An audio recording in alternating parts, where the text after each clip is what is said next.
Welcome to the Who Factor. It is the final week of winter workouts here in Charlottesville, and the Virginia football team is preparing for their second bout of spring practices under head coach Bronco Mendenhall. We caught up with both veterans and newcomers to get their take on the transition from the first season under the new staff until now. What were your initial expectations for Coach Mendenhall and his staff? Difficult task. We didn't know what to expect and prepare for. So, we came out here with open arms and, trusted his process. Now going into this season, we already know the process, we already know the system, and now we're just going forth through it. It was awesome. It was a lot different than what I'd experienced at my prior university, and it was just a lot more attention to detail. Just everything had to be exact, everything had to be right, and he really is passionate about us and what he's doing here. What changes have been evident so far? Absolutely. Yeah, we if you look at our very first game to throughout the middle of the season, towards the end of the season, we showed a lot of improvement, we made a lot of growth.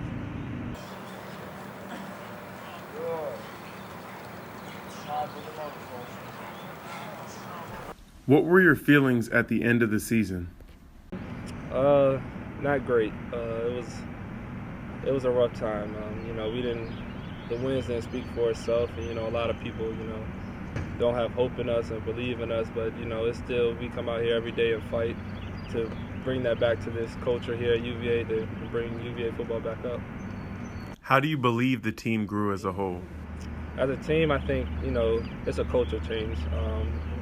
From all the years I've been here, this is going on to my fourth year, my final year here, just culture here, and, believing in that, and, seeing how the process really works and actually becoming a true brotherhood here is something amazing to look forward to. And, like I said earlier, the wins don't speak for itself, but this brotherhood will last forever.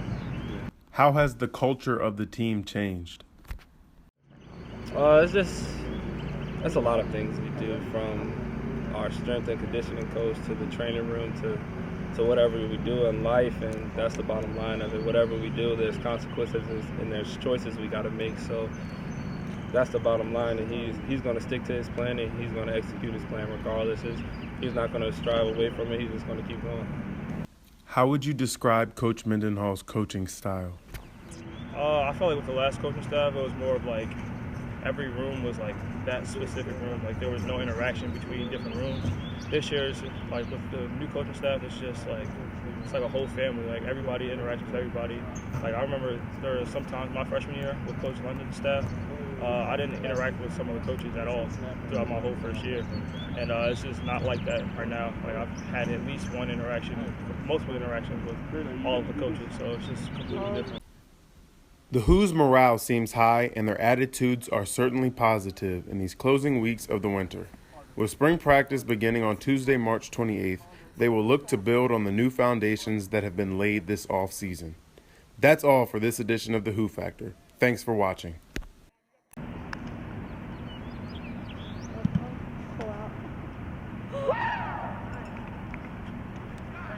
This is the Anna Catherine Clay production.